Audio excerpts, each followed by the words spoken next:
एनीमेवर्स हिंदी में आपका स्वागत है, जहां हर कहानी एक नए यूनिवर्स का दरवाजा खोलती है। हर कहानी के पीछे एक और कहानी छुपी होती है। Welcome to Animeverse Hindi.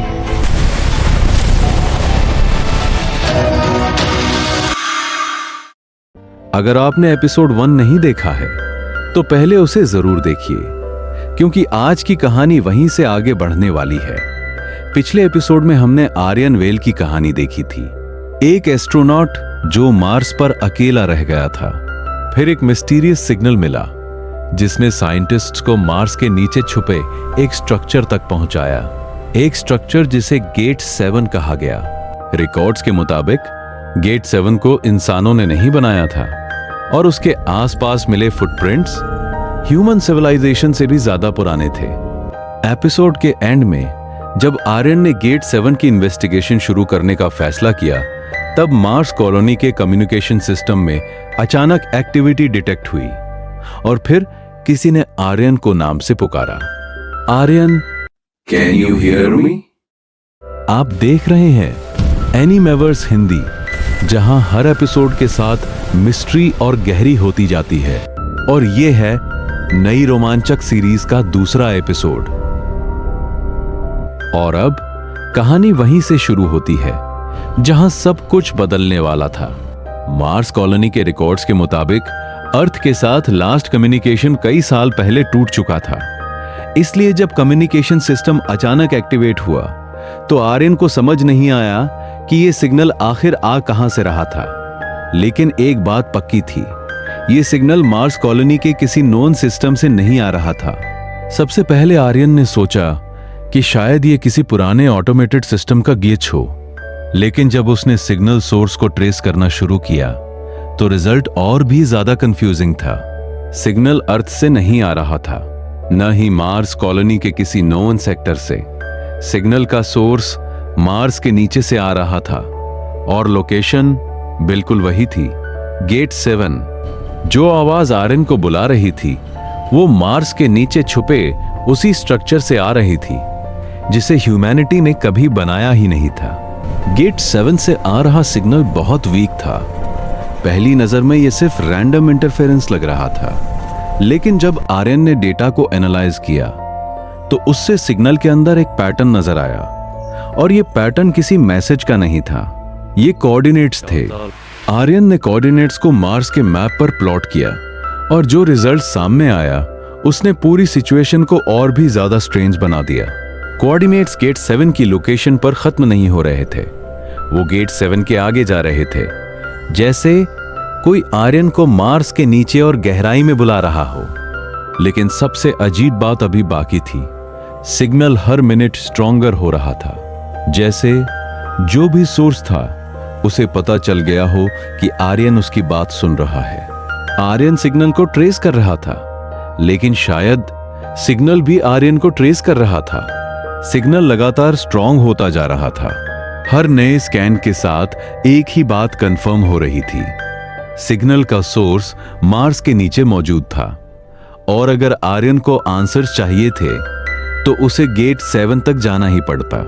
लेकिन एक प्रॉब्लम थी, गेट 7 तक जाने वाला ओरिजिनल टनल कई साल पहले कोलैप्स हो चुका था और कॉलोनी के मैप्स में उसका कोई अपडेटेड रूट मौजूद नहीं था। रूट सर्च करते वक्त आर्यन को कॉलोनी डेटाबेस में एक फॉरगॉटन फाइल मिली। ये फाइल किसी साइंटिस्ट ने नहीं बनाई थी और न ही किसी ऑफिशियल मिशन का हिस्सा थी। फाइल का नाम था पाथफाइंडर। आर्यन ने फाइल ओपन की और अंदर सिर्फ एक ही चीज थी, एक मैप, एक ऐसा मैप जो सीधा गेट 7 तक जा रहा था। लेकिन मैप के नीचे लिखा हुआ वार्निंग मैसेज और भी ज्यादा डिस्टर्बिंग था। अगर तुम ये मैप देख रहे हो तो इसका मतलब है कि बहुत देर हो चुकी है। पाथफाइंडर फाइल कॉलोनी के ऑफिशियल डेटाबेस का हिस्सा नहीं थी। इसका मतलब था कि किसी ने इसे जानबूझकर हिडन रखा था। आर्यन ने फाइल के मेटा डेटा को चेक किया और जो नाम सामने आया उसने सब कुछ और ज्यादा कंफ्यूजिंग बना दिया। फाइल को क्रिएट करने वाले इंसान का नाम था डॉक्टर इलियास वार्ड। ये वही साइंटिस्ट था जो गेट 7 इन्वेस्टिगेशन टीम का लीड रिसर्चर था। लेकिन रिकॉर्ड्स के मुताबिक उसकी डेथ कई साल पहले हो चुकी थी। फाइल के अंदर एक वीडियो रिकॉर्डिंग भी मौजूद थी। रिकॉर्डिंग का टाइम स्टैम्प डॉक्टर वॉर्ड की ऑफिशियल डेथ से सिर्फ कुछ घंटे पहले का था। आर्यन ने रिकॉर्डिंग प्ले की। स्क्रीन पर डॉक्टर वॉर्ड नजर आए। उनका चेहरा डरा हुआ था और लग रहा था जैसे उन्होंने कुछ ऐसा देख लिया हो जो देखना नहीं चाहिए था। रिकॉर्डिंग के पहले ही सेंटेंस ने आर्यन को शॉक कर दिया। अगर तुम ये रिकॉर्डिंग देख रहे हो तो इसका मतलब है गेट 7 अब फिर से एक्टिव हो चुका है। डॉक्टर वॉर्ड की रिकॉर्डिंग के मुताबिक गेट 7 एक्टिवेट होने के कुछ दिनों बाद एक स्पेशल एक्सपीडिशन टीम को उस स्ट्रक्चर तक भेजा गया था। मिशन सिंपल था, गेट 7 तक पहुंचना, डेटा कलेक्ट करना और वापस लौट आना। लेकिन चीजें प्लान के मुताबिक नहीं हुई। टीम ने अंडरग्राउंड टनल के थ्रू गेट 7 की तरफ मूवमेंट शुरू की। शुरुआती 4 घंटे तक सब कुछ नॉर्मल था। कम्युनिकेशन स्टेबल था, सेंसर्स परफेक्टली काम कर रहे थे और मिशन कंट्रोल लगातार उनसे कांटेक्ट में था। लेकिन फिर मिशन लॉग्स में पहली अनयूजुअल एंट्री रिकॉर्ड हुई। टीम के कुछ मेंबर्स ने रिपोर्ट किया कि उन्हें टनल के अंदर फुटस्टेप्स सुनाई दे रहे थे। ऐसी फुटस्टेप्स जो उनकी टीम के किसी मेंबर की नहीं थी। मिशन कंट्रोल ने इसे स्ट्रेस और इमेजिनेशन समझकर इग्नोर कर दिया। लेकिन कुछ ही देर बाद टीम के बॉडी कैमरास में कुछ ऐसा रिकॉर्ड किया जिसे देखकर पूरा कंट्रोल रूम खामोश हो गया। टनल में वो लोग अकेले नहीं थे। बॉडी कैमरा फुटेज में एक और फिगर नजर आई थी, लेकिन एक्सपीडिशन टीम में उतने लोग थे ही नहीं। डॉक्टर वॉर्ड की रिकॉर्डिंग के मुताबिक मिशन कंट्रोल ने बॉडी कैमरा फुटेज को फ्रेम बाय फ्रेम एनालाइज करना शुरू किया। शुरुआत में सब कुछ नॉर्मल लग रहा था, टनल, एस्ट्रोनॉट्स, इक्विपमेंट। लेकिन जब फुटेज को जूम किया गया तो एक अजीब डिटेल सामने आई। फिगर बहुत दूर थी और इमेज क्वालिटी भी परफेक्ट नहीं थी। लेकिन एक बात क्लियर थी, वो चीज टनल के अंदर मौजूद थी और वो एक्सपीडिशन टीम का हिस्सा नहीं थी। एनालिसिस कंप्लीट होने के बाद साइंटिस्ट ने फिगर की अप्रोक्सीमेट हाइट कैलकुलेट की। रिजल्ट अनएक्सपेक्टेड था। वो इंसान जितनी ही लंबी थी, लेकिन उसकी बॉडी प्रोपोर्शंस ह्यूमन एनाटॉमी से मैच नहीं कर रही थी। लेकिन सबसे डिस्टर्बिंग डिस्कवरी अभी बाकी थी। साइंटिस्ट ने टनल के दूसरे कैमरास भी चेक किए और उन्हें पता चला कि वो फिगर सिर्फ एक कैमरा में नहीं दिखी थी, वो एक्सपीडिशन टीम को फॉलो कर रही थी। और सबसे अजीब बात, हर नए कैमरा एंगल में वो फिगर पहले से थोड़ी और करीब नजर आ रही थी। मिशन लॉग्स के मुताबिक उस पॉइंट के बाद एक्सपीडिशन टीम का बिहेवियर बदलना शुरू हो गया। पहले जो एस्ट्रोनॉट्स नॉर्मल बात कर रहे थे, अब वो बार बार पीछे मुड़कर देख रहे थे, जैसे उन्हें लग रहा हो कि टनल में कोई और भी मौजूद है। शुरुआत में सबने इसे स्ट्रेस समझा, लेकिन फिर सेंसर्स ने भी अनयूजुअल रीडिंग्स डिटेक्ट करनी शुरू कर दी।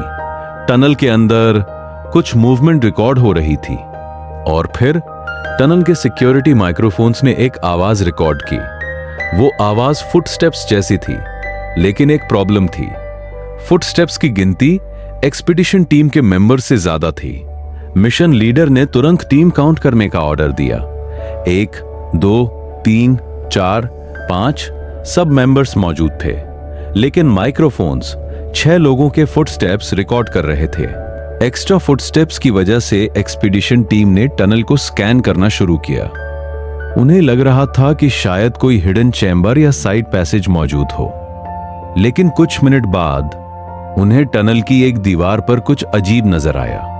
पहली नजर में ये नॉर्मल स्क्रैचेस लग रहे थे, लेकिन क्लोजर इंस्पेक्शन के बाद साइंटिस्ट को समझ आया कि ये नेचुरल फॉर्मेशंस नहीं थी, ये किसी लैंग्वेज का हिस्सा लग रही थी। जब सिंबल्स को डिजिटली रिकंस्ट्रक्ट किया गया तो एक और शॉकिंग डिस्कवरी हुई। इनमें से कुछ पैटर्न्स अर्थ की सबसे पुरानी सिविलाइजेशंस में भी मिलते थे, लेकिन एक प्रॉब्लम थी।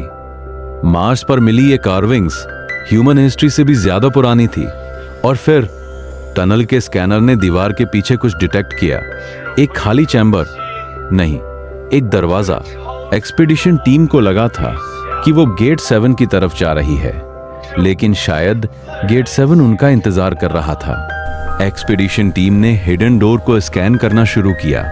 डोर किसी भी नॉन मार्शियन मटेरियल से बना हुआ नहीं था और उसकी सरफेस पर वही सिंबल्स मौजूद थे जो टनल की दीवारों पर मिले थे। लेकिन फिर जब टीम ने उस स्ट्रक्चर को एक्टिवेट करने की कोशिश की तो कुछ अनएक्सपेक्टेड हुआ।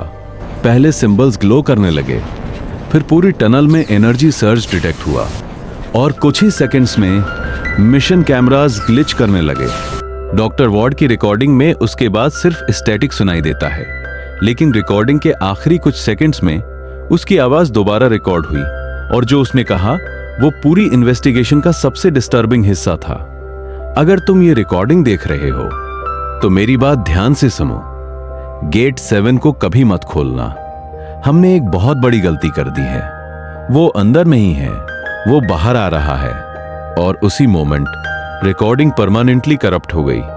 उसके बाद क्या हुआ ये आज तक किसी को नहीं पता। रिकॉर्डिंग खत्म हो चुकी थी। कंट्रोल रूम में सिर्फ साइलेंस बचा था। कई साल पहले एक एक्सपीडिशन टीम गेट 7 तक गई थी और उसके बाद क्या हुआ ये आज तक कोई नहीं जानता था। लेकिन आर्यन एक बात समझ चुका था, अगर उसे आंसर्स चाहिए थे तो उसे खुद वहां जाना पड़ेगा। पाथफाइंडर फाइल में एक रूट मौजूद था, एक ऐसा रूट जो सीधा गेट 7 तक जाता था और शायद इसीलिए किसी ने उस फाइल को हाइड किया था। आर्यन के पास दो ऑप्शंस थे, या तो वो कॉलोनी में सेफ रहे या फिर मार्स के सबसे डेंजरस लोकेशन की तरफ निकल पड़े और उसने अपना डिसीजन ले लिया। अगली सुबह आर्यन मार्स कॉलोनी छोड़ने वाला था और उसकी डेस्टिनेशन थी गेट 7। कई सालों से कोई भी इंसान उस रास्ते पर नहीं गया था। अब आर्यन उस सफर पर दोबारा शुरू करने वाला था। कई साल पहले एक एक्सपीडिशन टीम इसी रास्ते पर निकली थी और कभी वापस नहीं आई। उन्होंने गेट 7 के पीछे कुछ ऐसा देखा जिसकी वार्निंग आज भी मार्स के नीचे छुपी हुई है। और अब आर्यन उसी जगह जाने वाला है। लेकिन सबसे बड़ा सवाल अब भी वही है, सिग्नल भेज कौन रहा है? और अगर मार्स पर आर्यन आखिरी इंसान है तो उसका नाम लेकर उसे बुला कौन रहा है? अगर आप जानना चाहते हैं कि गेट 7 के पीछे आखिर क्या छुपा है और आर्यन को मार्स पर बुला कौन रहा है, तो वीडियो को लाइक करना मत भूलिए और एनीमेवर्स हिंदी को सब्सक्राइब कर लीजिए, क्योंकि एपिसोड 3 में आर्यन अपनी जिंदगी के सबसे खतरनाक सफर पर निकलने वाला है।